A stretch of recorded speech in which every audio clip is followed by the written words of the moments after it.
Good morning, everybody. It is man coverage 11/26/2023. This is Rivalry College Football Weekend. I'm here. A lot of people didn't think I was going to show up today after what went down, but I'm here. I was like, he's not wearing his Buckeye red. I was wearing it till my head got cold, and then I swapped out my lid. But I am not one of these ridiculous Buckeye fans. I'm not one of them. I stick with my team. I cheer for them. I'm appreciative of what they've done this season. I don't want to fire everybody when we lose one fucking game. It's absolutely a joke. But we're here, and we're gonna break it all down for you one more time, at least before this season is over. A lot of close calls yesterday, but nobody really went down other than the Buckeyes once it was all said and done. The Alabama Crimson Tide probably came as close as anyone to losing, James, 4th and 31 with the game on the line, and you let Jalen Milroe, I mean, he did throw a dime, which didn't surprise me considering I've been high on this guy all year. But Alabama escapes with the win in the Iron Bowl. Do you think this was Alabama, playing rough, or do you think it was just the rivalry? I mean, this is a team, we talk about Auburn, who lost to New Mexico State. Yeah, last week. At home, 31-10. So what happened in this game, James? How did Bama struggle? They were playing catch up almost all day to Auburn. What happened here? I honestly, I mean, this is a rivalry game for Bama. How are you not up for this, especially since you're walking in next week to play for the SEC title and a shot at the CFP? I mean, it was just insane. And then you get down to the end, and I'm starting to believe that Nick Saban's got a rabbit's foot stuffed up his ass, because I mean, this is on par with the Michigan State-Michigan game. When the Michigan State when Michigan botched that punt. botched that punt snap, and Michigan State comes on and picks the ball up and goes and score. I mean, not only does the guy, the turf monster hits the punt returner and he fumbles the freaking ball, but they had it set up for 4th and 31, and they dropped 9 guys back, and they couldn't cover 5. I mean, it's not like they're going to do a little freaking drag route. You know it's going in the end zone, and they found a way to freaking score. I mean, seriously, Hugh Freeze, what the hell? I mean, in my opinion, I want to ask you about that, Hugh Freeze. I didn't think he would be able to do, anything crazy year one. He goes 6-6, 3-5 in the SEC. How would you rate year one of Hugh Freeze? I mean, it wasn't that much of an upgrade over the guy that they couldn't get rid of fast enough, honestly. Well, I would have given him a better grade until 2 weeks ago, when, I mean, you were 6-4 with this roster and how many guys left. Yeah. I mean, they have Peyton Thorne at quarterback. That's a good point. And they went 6-4, but then you follow up the year to losing to New Mexico State, where they didn't just get lose. They got freaking pounded hard. And then you could have, redeemed yourself. Instead, you lost to freaking Bama on possibly the most ridiculous pass I've ever seen in my life. I mean, it was a good throw. It was a good throw. It was a hell of a throw, but defensively, how in the world is he open? I mean, seriously, how is he open? No, you can't just let him have a free strike. I mean, the biggest thing too was, how do you not have anybody applying some pressure? I mean, he had 10 minutes to throw the football. I mean, he stood back there. He stood back there for hours. I mean, eventually someone is going to come open. I mean, you can rush one guy and, put more than 3 coming after him. I mean, he sat there until somebody kind of came open, which to me doesn't make a whole lot of sense. He's not going to run it. It's 4th and 31. The game is pretty much over. All you have to do is put a bunch of guys in the end zone and cover that up as well as you can, and then Yeah. not give him 10 minutes to throw the football. I didn't really understand that, but this is a bad way to end the season down in Auburn. I mean, if they could have pulled this out yesterday, things would be, everything would be roses down there. Even last week, if they had won last week and finished the season 7-5, I think people would feel pretty good about it. But just the way that Yeah. these two games merged together for Auburn, I think this will piss a lot of their fans off and definitely shorten the window that Coach Freeze is going to get down there. You agree with that? Well, I mean, you look at their schedule. They went 3-0 to start the season, and then they went on a 4-game losing streak. Went on another 3-game losing streak where they were playing pretty good ball. I mean, they dropped 48 on Arkansas. Yeah, Arkansas is not good, but for Auburn to do that in a rebuilding year, I mean, that's impressive. But then to lose New Mexico State and Alabama like this, I mean, holy crap, that's just. But at the same time, for all those doubters, and I will admit, I was one of them, Jalen Milroe has far exceeded expectations and has developed much better than I ever thought he would. I mean, quite frankly, you take him off this team, do they have that lights out receiver? No. Do they have that lights out running game? No. Is their defense good? Yeah, but it's not as good as past Bama teams. I mean, this team was their literally defense has scary. gotten better. Their Yeah. defense has gotten much better as the season has gone on, and so has Jalen Milroe. But I knew after watching the first game that this kid had it. Yes. He definitely wasn't polished when the season began, but I knew he was the best. And this goes back to a question that I've had for weeks and weeks. Why did he get benched after that game? I was very confused about that, and I didn't understand. It was almost like Nick Saban was like catering to the masses almost. He's like, oh, you think he's no good? Well, let me show you these guys. And then he kind of threw out in the first half, against USF, the other two guys that he had. And everybody was like, oh, shit. Yeah, he's right. These two guys do suck. And then they went right back to Milroe. But it just confused me, James, as to why he, benched him. You know what's funny? And this is just me popping off the top of my head, and I have no factual information. I'm not so sure this was a Nick Saban decision and more of a Tommy Rees decision. Because, I mean, at the end of the day, let's be honest, Tommy Rees and Nick Saban are still getting to know each other.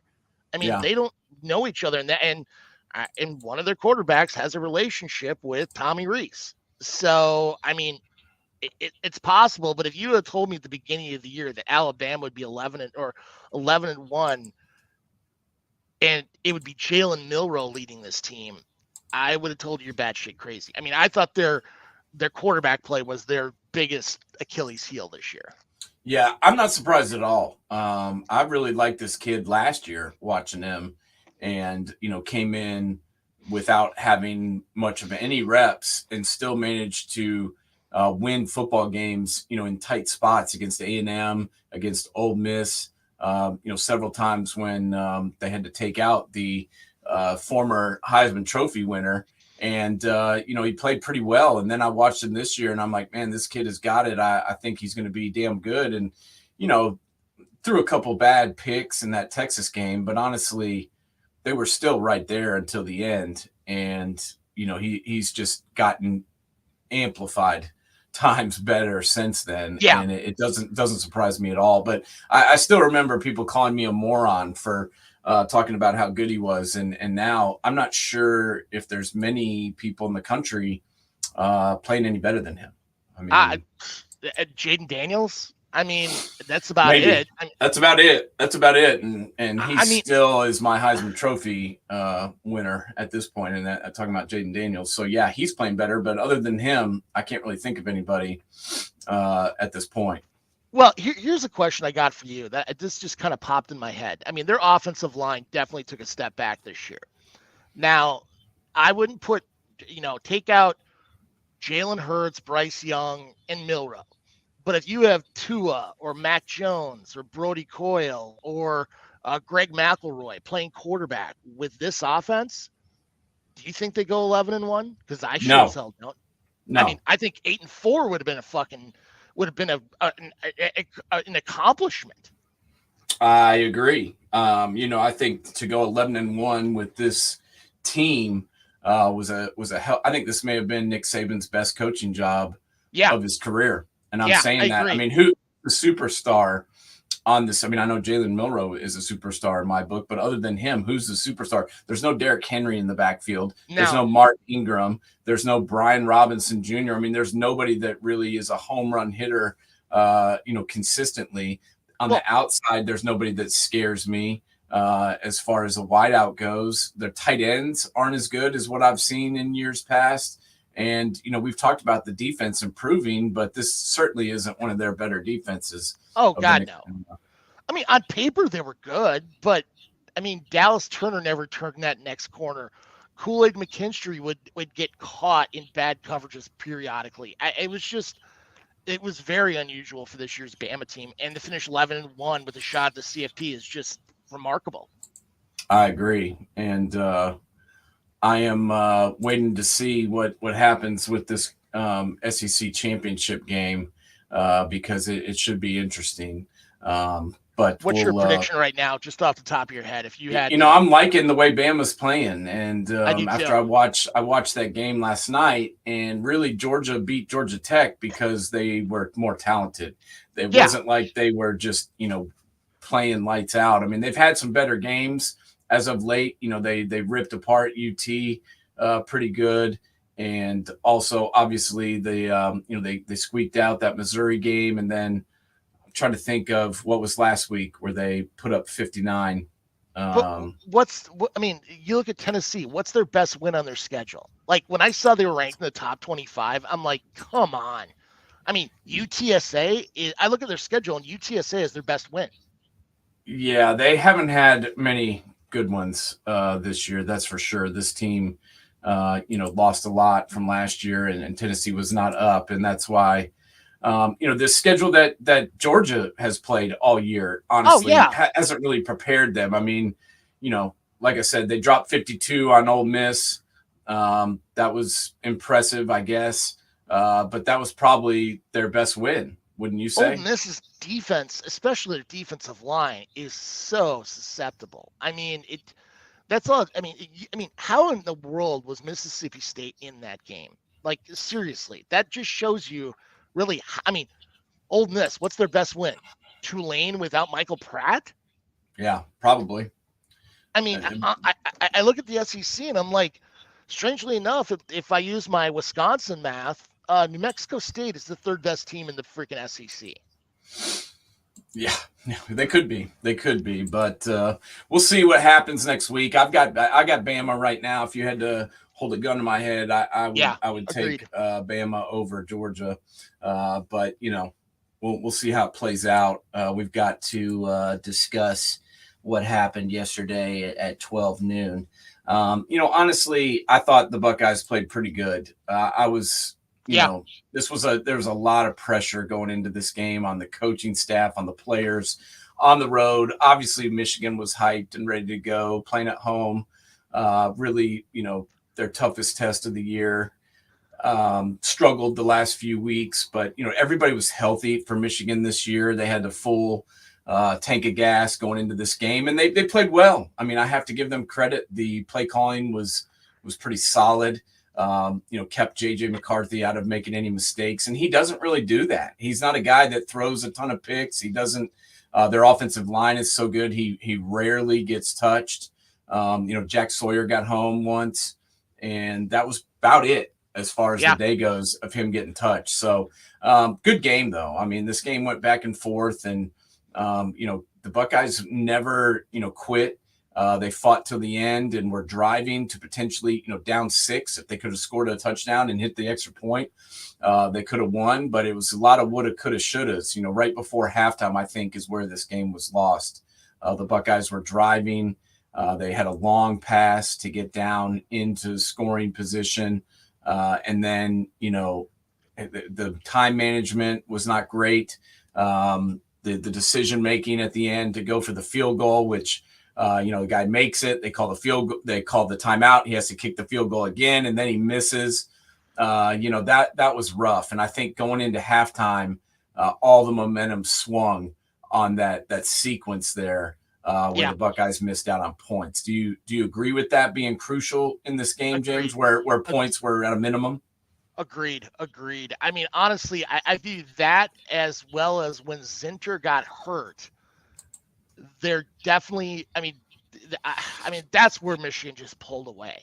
I mean, that next play, they ran that trap play to Corum, and he didn't even get touched. And it was really, I mean, you just felt like Michigan had momentum on their side. They were winning on the line of scrimmage. I mean, by far Michigan's toughest game all year. Uh, but I mean, it's a testament. You look at the strength of this team; it's on the line of scrimmage. Their offense and defensive line are outstanding, absolutely, unbelievably outstanding. And if you put JJ McCarthy on a Purdue or Indiana, I'm sorry, I don't think he's even in the top half of the Big Ten quarterbacks. No, But their when you their get their protection lines like are that, solid. I mean, the one thing that kind of impressed me is they have a backup quarterback named Alex Orji that they run some wildcat out of that they haven't run really all year. That I'm interested to see what they're going to do with that in the CFP. He's a bigger kid. He reminds me kind of like Jalen Milroe, but we don't know how he can throw.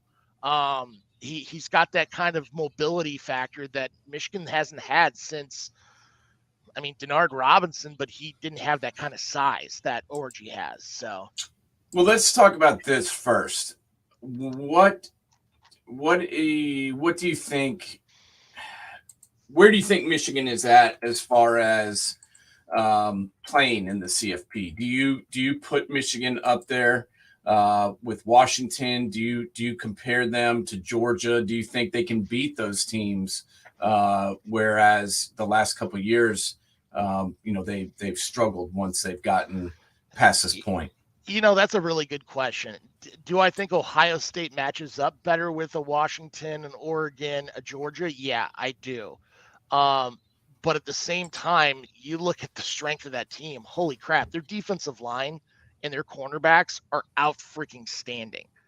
And I mean, Georgia's going, if they go up against Georgia, I mean, Brock Bowers, there's going to have to be a heavy load on Brock Bowers, and it'll be interesting to see what that defensive crew can put together for that game. Do I think they can beat him? Yeah, I do. Georgia's defense isn't nearly as good as it was in past years, but at the same time, I think Carson Beck is an outstanding quarterback. Quite frankly, a lot better than Stetson Bennett, and that's saying a lot for Georgia perspective.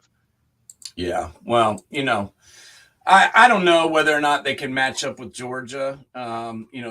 I don't know if they can score the points to stay with Washington, Georgia, Texas, even some of those teams. Yeah, I just don't know if they can do it. The last couple of years, for whatever reason, they've got Ohio State's number and they seem to be able to beat Ohio State.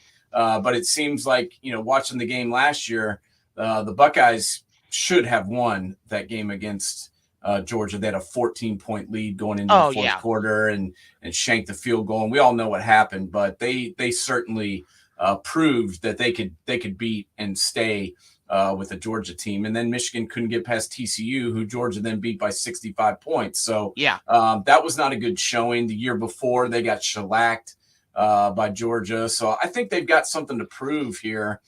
And I'm not sure whether or not they can get it done. I don't really love any of their outside guys as far as the receivers go. I know a lot of people love Wilson and hype him up, but to me, he's not truly a difference maker. And, the run game, I don't know. For some reason, the run game to me hasn't been as good as I thought it was last year. Agreed. With the name that kind of pops up out of my head that really you haven't heard much talk about, but you had the previous 2 years is Donovan Edwards. Yeah, that's what I was getting at. I mean, Blake Corum's numbers are down compared to last year too, but He tore his knee. Donovan Edwards, you haven't heard anything about him all year. Quite frankly, at some points, I thought he was injured. Yeah, and he wasn't. He played and played yesterday. He's played all season. He threw a pass yesterday, which was kind of neat, but he was 10. He had 10 carries for 31 yards, and that really surprised me. and kind of threw me off because last year every time he hit the ball, got the ball in his hands, it was a potential home run, Oh and yeah. it just hasn't been like that. And this happens every year. If Ohio State loses a game, their idiot keyboard warrior friends of the program, or what they like to call themselves as fans, they go nuts. And now all of a sudden, this is Ryan. Ryan Day is John Cooper, and he's not elite, and he's never going to get him there. And these people, I understand the frustration. I really do. I mean, I'm a Buckeye fan, so I get it. I'm very upset about losing. I hate losing to those guys. But this isn't the Michigan team that Urban Meyer played No. every year. This isn't the Michigan team that Jim Tressel played every year. This is a lot better opponent. Do I think some things could have gone differently in that game yesterday to lead the Buckeyes to win? Yes. But who are you going to get that's a better coach? There is nobody out there that's better than Ryan Day that's available. He's 56-7. This guy's undefeated in games against conference teams except for Michigan. He's never lost to an unranked team. I don't get it, but I do understand the rumors that are swirling about him potentially heading to Texas A&M. To be honest, I would be heartbroken if he left, but I wouldn't be surprised. In fact, I would probably be happy for him. There'd be a lot, lessened expectations. The pressure would be a little bit, there's pressure to win everywhere, and there would be pressure to win there. But I just think it might be good for him to get a change of scenery. And, it wouldn't shock me at all to hear tomorrow when we wake up that he's taken the A&M job. Would that shock you, James? It would, yet it wouldn't, because I mean, as much crap as this guy's gone through, I mean, I wouldn't blame him. The question I have for Gene Smith is, who's literally leaving at the end of this year, who the hell do you hire? I mean, the name that keeps popping in my head, and this is like Kalen DeBoer. I mean, he's got Midwest ties, but I don't know. I mean, it's one thing getting rid of a guy, but it's another thing, you got to bring somebody in too as well.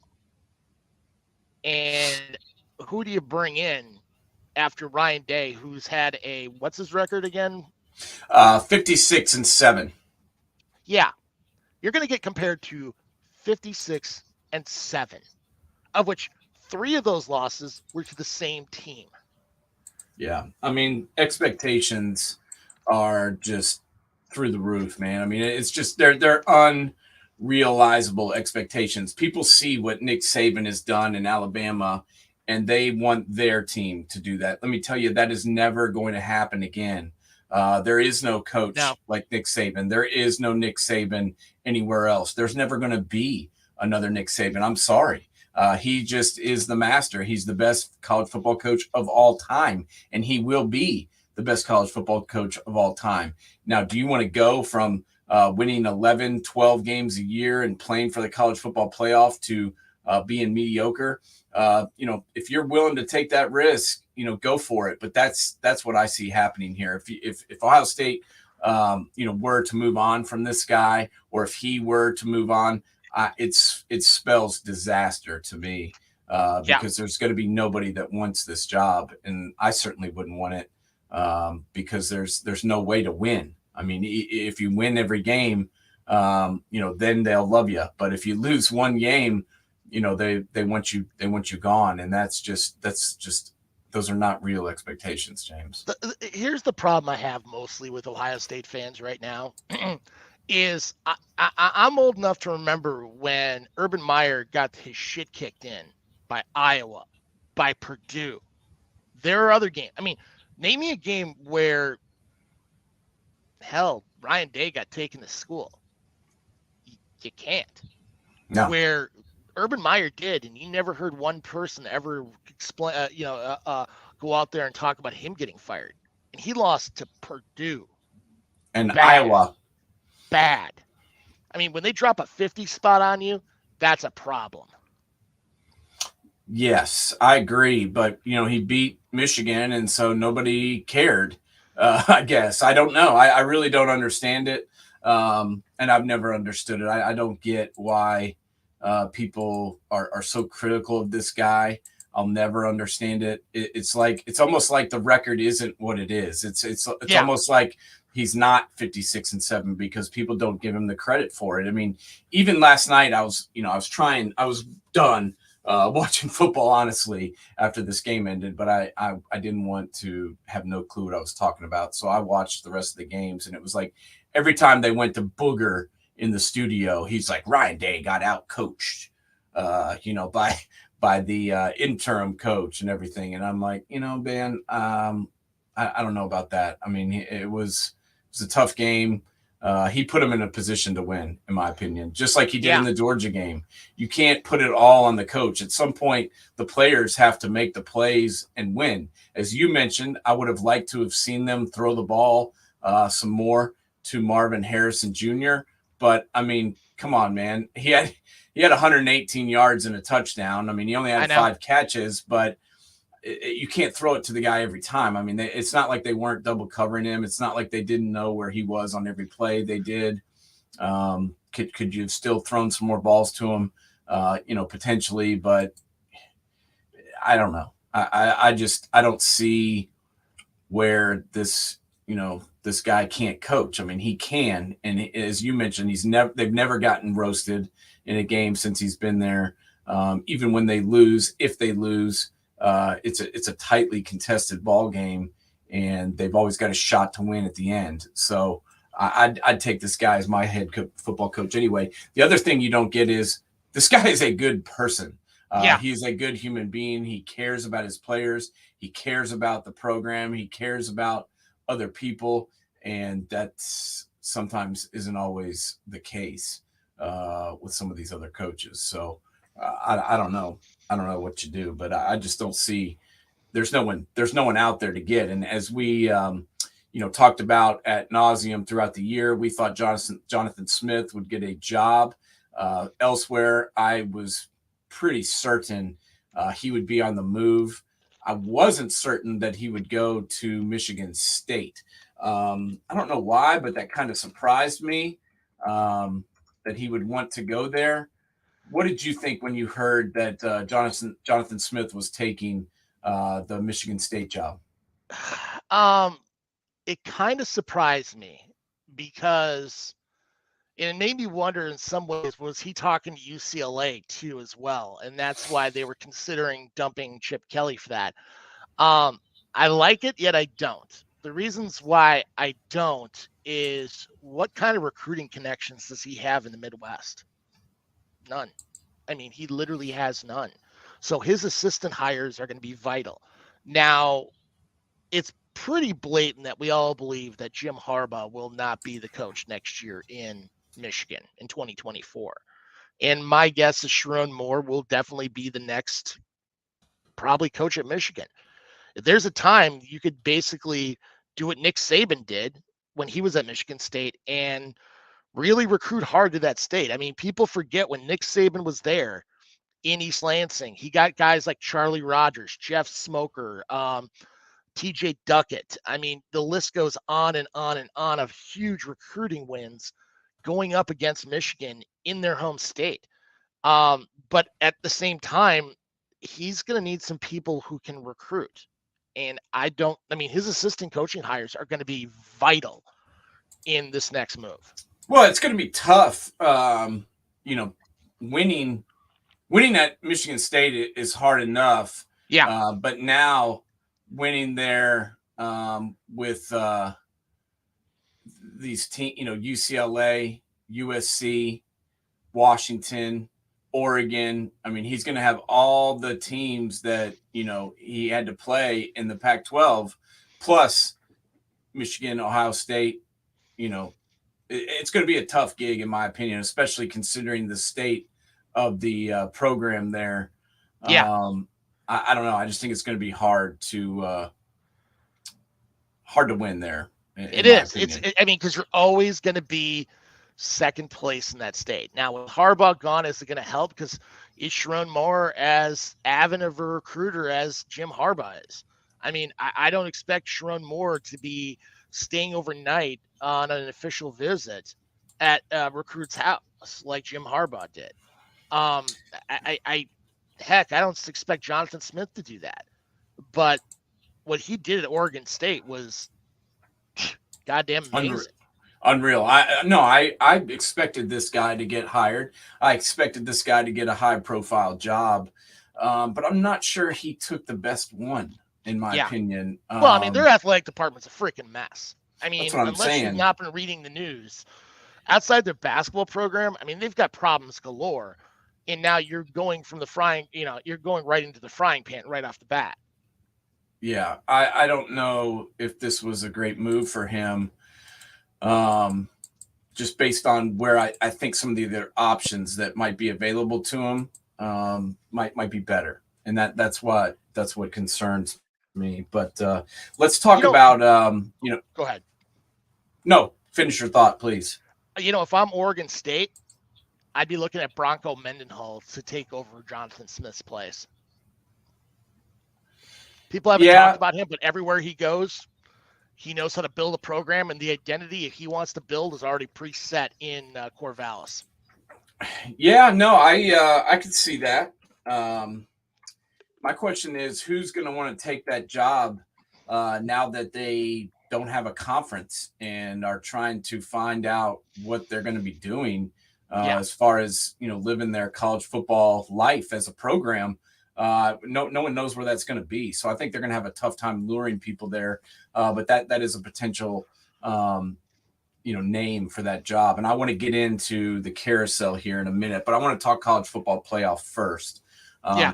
Tuesday, the uh, the poll is going to come out again. Um, I want to know where you're at as far as your top four teams and where you think the committee is at. And I want to talk committee first. Who do you think they're going to roll with in their top four when the polls come out on Tuesday night? I'm guessing Michigan 1, Georgia 2. I'm probably you're gonna have to move Washington up to 3 and move Florida State into 4, with Ohio State, Oregon, and Bama looking on the outside. Now, do I think those teams are going to be playing for the CFP? No. I think, honestly, I got to put Bama. Well, Michigan's in. I think Florida State is going to lose to Louisville. They just don't look good. So I'm going to put in Michigan, Oregon. I'm just talking about right now. I'm not talking about right now. next week. I'm talking about right now. They're going to go Michigan, Georgia, Washington, Florida State.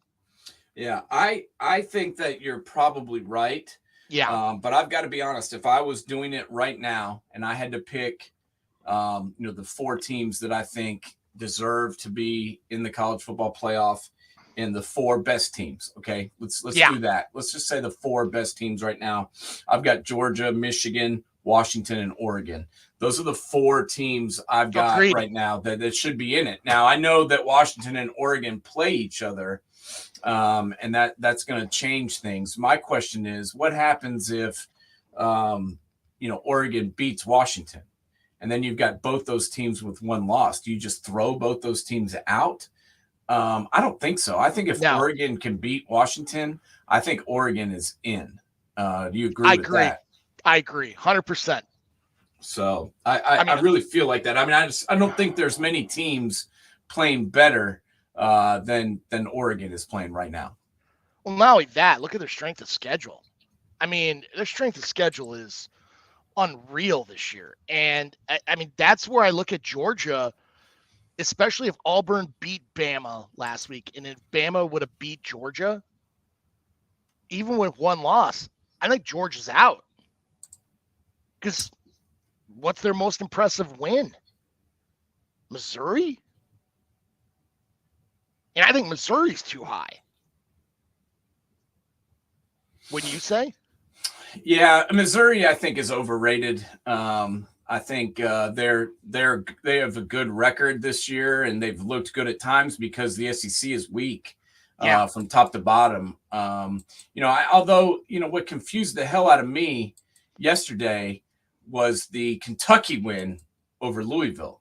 I was going to ask you about that because I know it's a rivalry game, but Kentucky has not looked good at all the last No, few weeks. How in the hell were they able to go and beat them? I I, mean, it, I, I mean, if there was ever a time Louisville needed to show up to help out Florida State, because it would have been a hard push to put Louisville in the CFP. Let's be honest. There would have had to been some funny business going on. But if they would have won that game, it helps out Florida State for their CFP. Now, Florida State's in trouble, and you lost Jordan Travis. I mean, you yeah, could theoretically.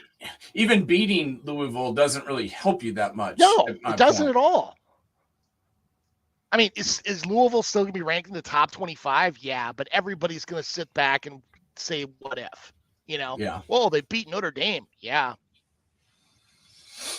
yeah, I'm not so sure that's that big of a thing, but they did end up winning yesterday, so we'll give them credit for that. But that's who I've got right now. I've got Georgia, Michigan, Washington, Oregon. I've got Bama, Ohio State, and Florida State right on the outside looking in, as well as Texas is right there.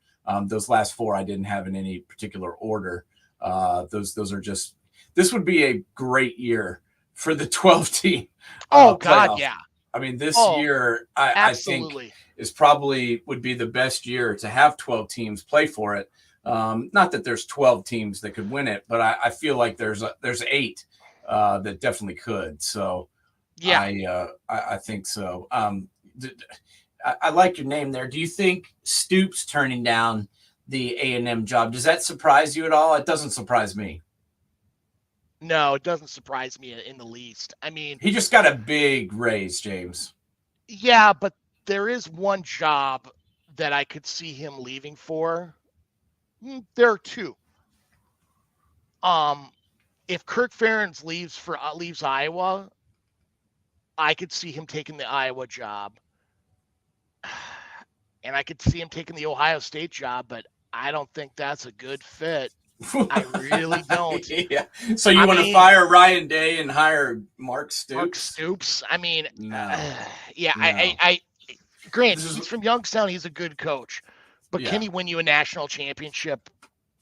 No, No, no. He's a builder. He's not a championship coach. no, I agree. And we'll get more into the coaches here in a second. I just want to talk a little bit more about some of these games yesterday, as far as what went down. Obviously, the Washington State game. I honestly didn't think this game would be this close. I didn't either. Washington has struggled the last few weeks, James. We're not just talking about this week having a little hiccup. They've been very lucky to win these games. The USC game was closer than the 10 points. The 10-point final. Utah game, they were getting waxed in the first half, just getting run over. The score was close, but they were getting manhandled. They came back and won that. And then the Oregon State game, there was some tipped pass that was intercepted, another bad throw. But that was 22-20. The Oregon State was still driving to win at the end. And, then the interception happened. And then this 24-21. To me, I kind of feel like Washington is kind of this year's TCU. Everything has gone their way. The ball bounces their direction whenever it needs to. They've just won a lot of games that have been really, really close and have come down to the end. But it looked, I don't know, there's rumors now that Penix is banged up.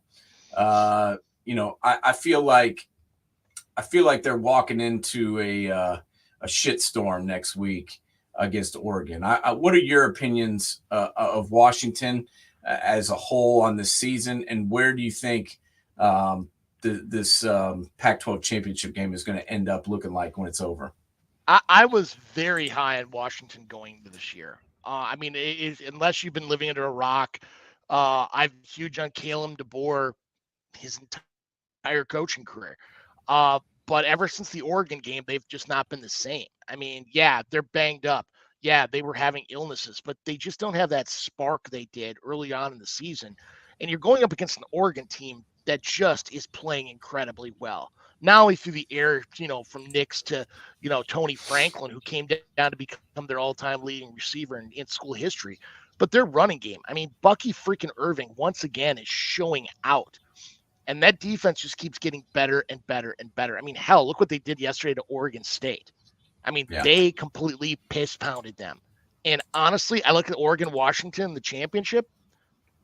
I mean, Oregon's going to kill them. I think it could be by multiple touchdowns because Washington's passing game is not what it once was. I mean, they just don't have they're not getting the ball to Ndunzi, to Polk. Dylan Johnson's carrying much of that load, and nobody really knew who Dylan Johnson was coming into this year, unless you were a diehard Huskies fan.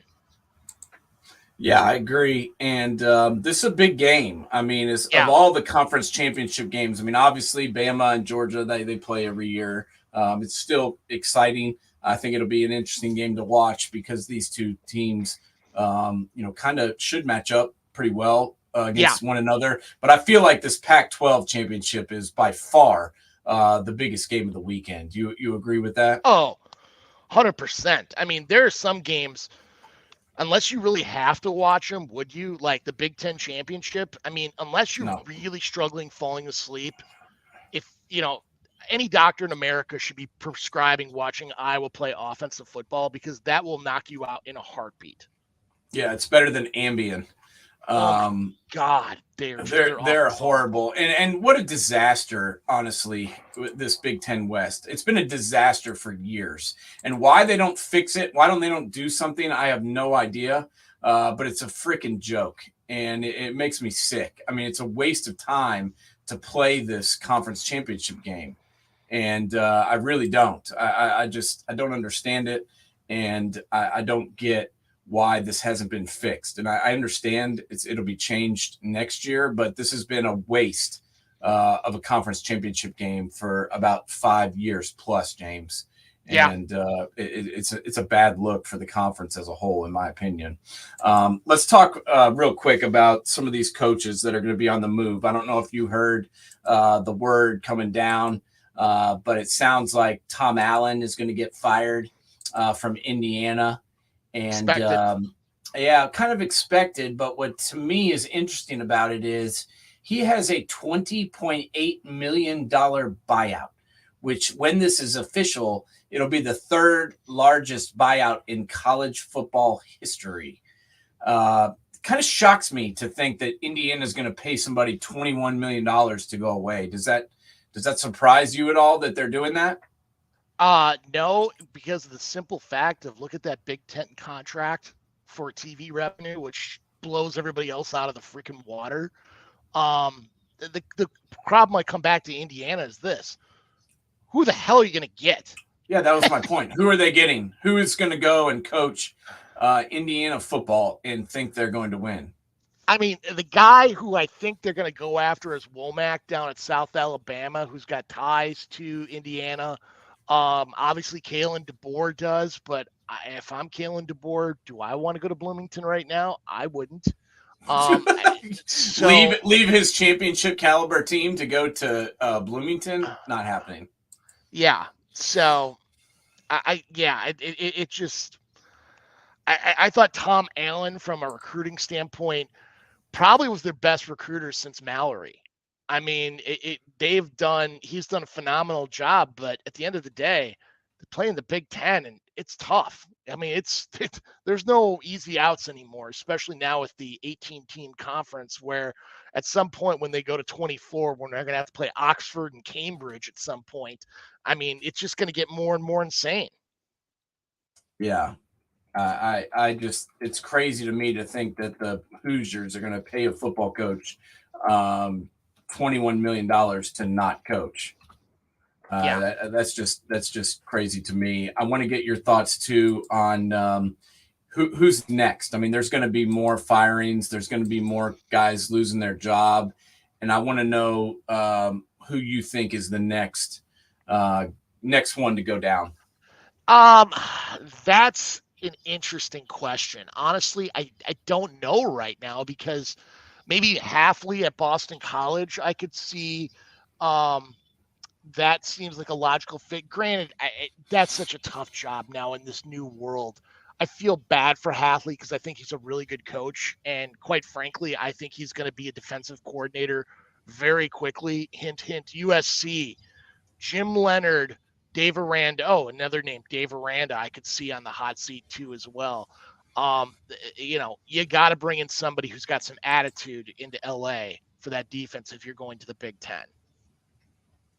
Yeah, no, it's going to be very interesting, and I think there will probably be more coaches fired today. Honestly, I just don't think it's done yet. But a lot of people are forgetting there's also some jobs that are open. Yeah, Northwestern is an open spot at this point. I've heard that Um, David Braun is getting that job, you think which so? deservedly so. What he did this year with that roster is goddamn amazing. I mean, that should have been, if they won one game, it was remarkable. They won 7 and are going to a bowl game. He deserves that job. Yeah, I think that's probably a good move for them. I know they're going to be wrapped up in litigation for a while, so they probably don't want to go out and make a huge splash hire. They're going to have to end up settling, in my opinion, with Coach Fitzgerald. They're going to have to Yeah, pay him something. I don't know what the number is. I forget what he's owed. James, do you have that in front of you? Do you know? I don't. I can't It's remember big what though. his buyout was, but I thought it was north. I mean, he just got a raise, an extension not too long ago.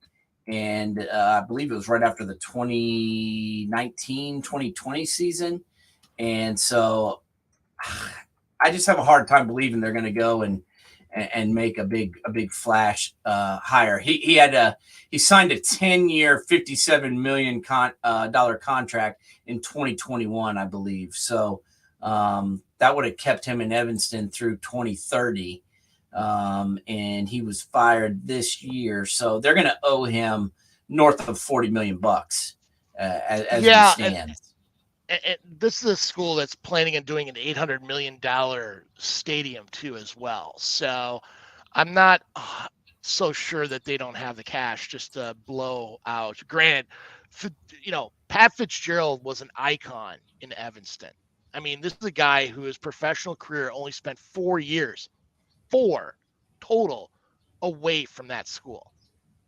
And I think, I mean, I like David Braun, but man, to take on Pat Fitzgerald's shoes is going to be tough. It's going to be Um, very tough. And I see Pat Fitzgerald coaching again. I Do do you? too. I do. I do. Very He's a honestly. young guy, and I feel like he doesn't want to go out like this. And I see him getting a job in the next year or two. Do you think? And this, I know this is the crazy part of me speaking out, but do you think Lincoln Riley is thinking about taking a job in the pros? It wouldn't shock me. I think he's finding out that it's a little tougher to win at USC than he expected, Yeah, and I think that it's going to be harder going into the Big Ten, and I think it's going to get it's not going to get easier moving from this conference. I know the Pac-12 was solid this year, and definitely they were, but a lot of the good teams from that conference are coming over. yeah, And you add that to the Big Ten, and it's going to get a lot more difficult. So it wouldn't surprise me. I think he'll probably come back next year and coach another season there. But I think if next year doesn't go well, I could see him bolting, and that's why these Ryan Day rumors to Texas A&M certainly make a lot of sense to me, and I could see that happening for sure.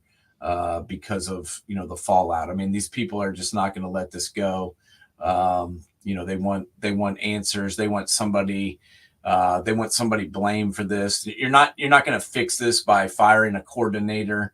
Brian Hartline is the offensive coordinator and Jim Knowles is the defensive coordinator, and he did a pretty good job, in my opinion, this year. So I don't see any moves being made at the coordinator position, and really, what else do you do? So that's why I feel like this is real. As much as it pisses me off, I wouldn't be surprised at all to see him move on. Let's talk a little bit about next week, because we already mentioned the Oregon Washington game. We talked about that.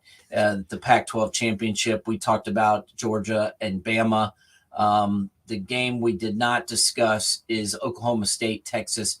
Do you see Oklahoma State having any chance in this game? Because I don't. No, I don't. Okay. I mean, quite All right. frankly, this may be Mike Gundy's best coaching job with as many transfers as they had out to get this team to this position. I mean, I give so much credit to Mike Gundy and what he has done for that school. But in all honesty, if I'm Mike Gundy and if Ohio State, here's a real hot take. Why doesn't Ohio State, if Ryan Day is going to move on, bring in Mike Gundy? Yeah, I mean, once again, though, why would he leave? I mean, he has like a lifetime position there, pretty much. Agreed. They don't expect him to win the national championship. It's like he makes good money. I mean, you saw he had a chance to go to Tennessee 3 times. Yeah. And he used it to get a raise each time. And I think he would, even if they called, I think he would use it to get a raise. I just don't see anybody right now that's all these people. They want to fire Ryan Day, but I do not see anybody who's going to come in and take this job and do a better job than him that's available. Yeah, agreed. Maybe you go hire somebody away, but I don't know. I just don't see it. Lastly, the Louisville Florida State game. Florida State is favored by 4. I think that's a direct result of Louisville losing and falling flat on their face and losing to Kentucky. Do you think that Louisville can beat Florida State based on what you saw yesterday? And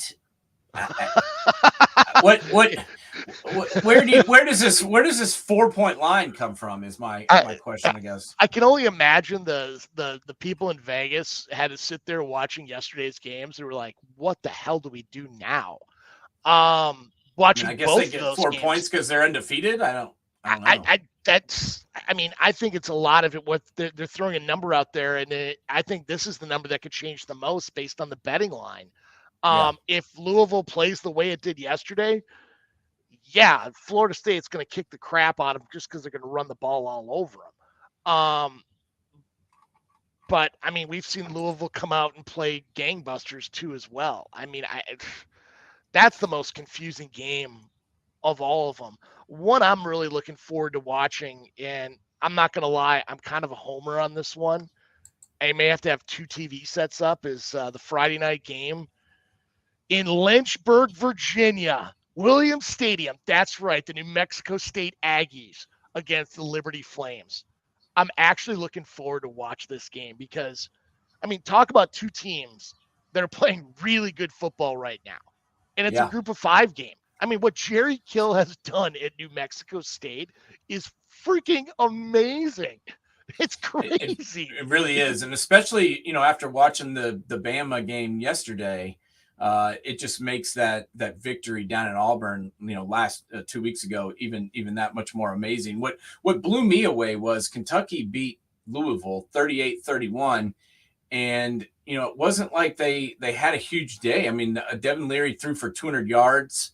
He had 3 touchdowns, but he only threw for 200 yards. They only ran for 83. It wasn't like, Louisville outgained them all day. I mean, passing yardage, rushing yardage. It just, to me, turned out to be a game where it kind of felt like Louisville choked. Do you feel that too? Well, they haven't been in this position. What Jeff Brom has done, hell, look what he did last year at Purdue.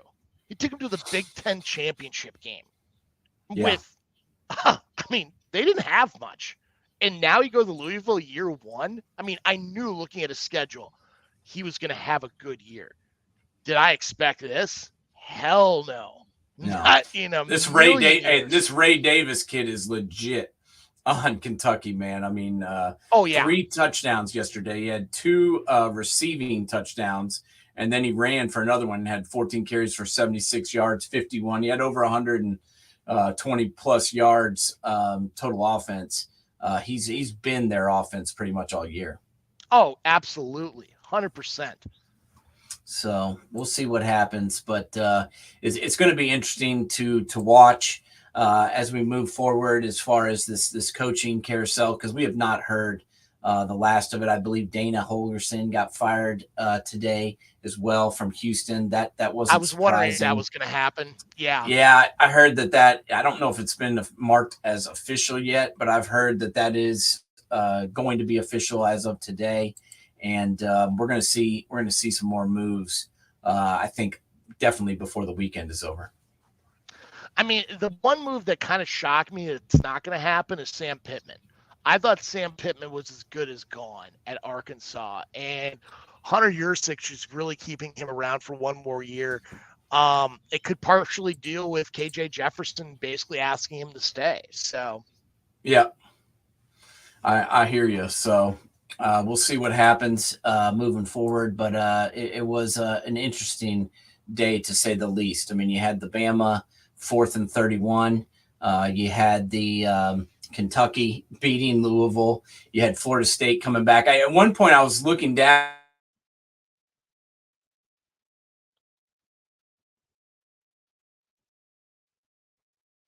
and were able to win, but it wasn't easy for anybody on rivalry weekend for sure.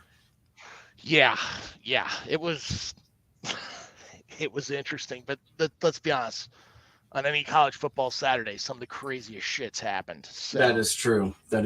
So we'll see. Any other games stick out to you, James, before we get out of here that you wanted to highlight before we leave? Nah. Well, wait a second. Did you get a chance on Saturday night to watch or Friday night to watch the Mexican College Football National Championships? I mean, I did not. Holy crap! What a game! I actually said I was texting you guys. I think I'm a problem because I'm watching a Mexican college football game on TV. I was impressed. The last 5 minutes were just absolutely freaking remarkable. But I don't even know some school out of Monterrey, Borgonzese, Monterrey, the Rams, won in a freaking. Last 5 minutes of the game was just a shooting spree. I mean, there were so many, and the Universidad Auténtico of Nuevo León, I don't even know what their Leon, their mascot was. They're playing at home. Almost had a bomb to win the game right at the end, but very, very interesting stuff down there. Thank you for the report on from the Mexican National Championship. That's good stuff. Absolutely.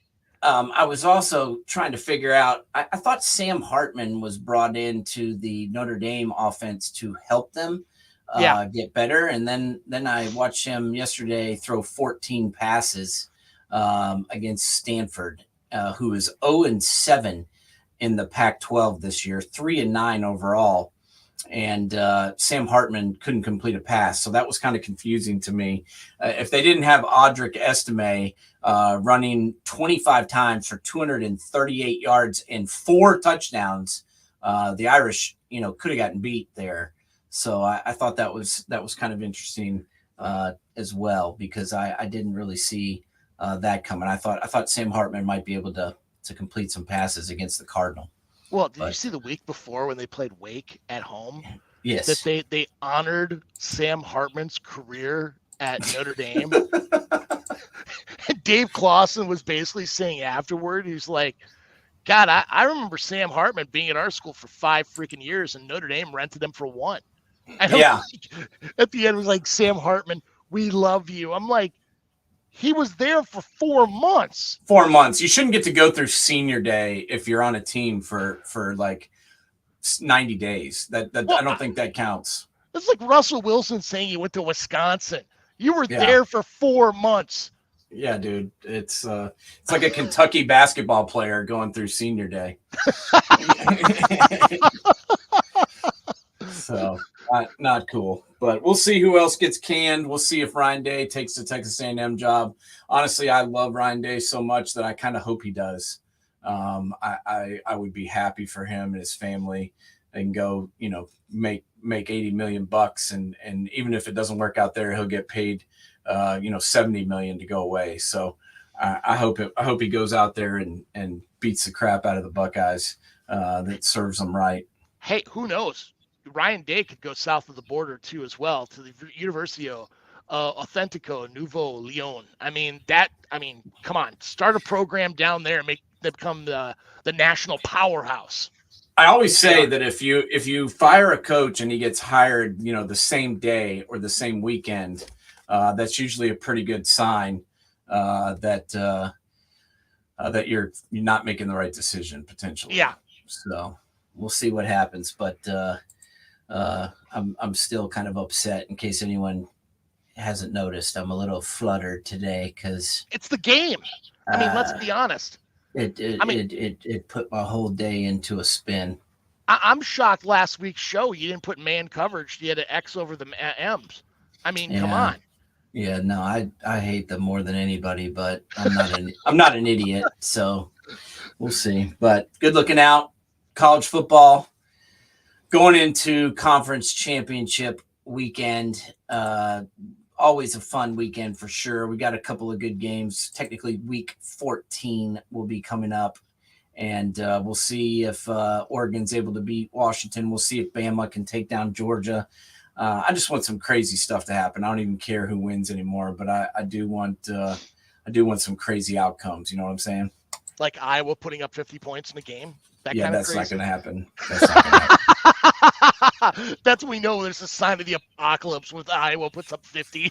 Yeah, Iowa can't score 20, so I doubt they're going to score. I doubt they're going to score 50, especially against that defense. So I can already tell you who's going to win that game. That is no doubt. That's Nate Schmidt's no doubt lock of the week. I think right now the line is 23, James. Yeah, but the over-under, that's what you got to care about. The over-under is 35. Yeah, well, that's because it's going to be like 34-0. So that's you might want to take the under because that's probably what the score will be. I'm going to say right now 34-3 because Vegas is usually pretty close to accurate. So they're saying 35.5. I'll say 34-3. That makes it 37. So go for the over, James. What if Brian Ferentz? He has nothing to lose. Why not come out and run and shoot? Go old school, Jack Pardee style, and go run and shoot. Last game of the year, Big Ten. Do something, because he's definitely not going to be there next year. They're not going to let old dad keep him around anymore. I don't think so. They had to put something in his contract to make it so that he had to contractually fire him. But it wasn't that hard. I think what they say, he had to average 25 points, and shit, they knew that wasn't going to happen. They're far from that. So, all right, college football, another week in the books. James, keep your chin up. All right, man. We'll talk to you real soon, bud. All right, late.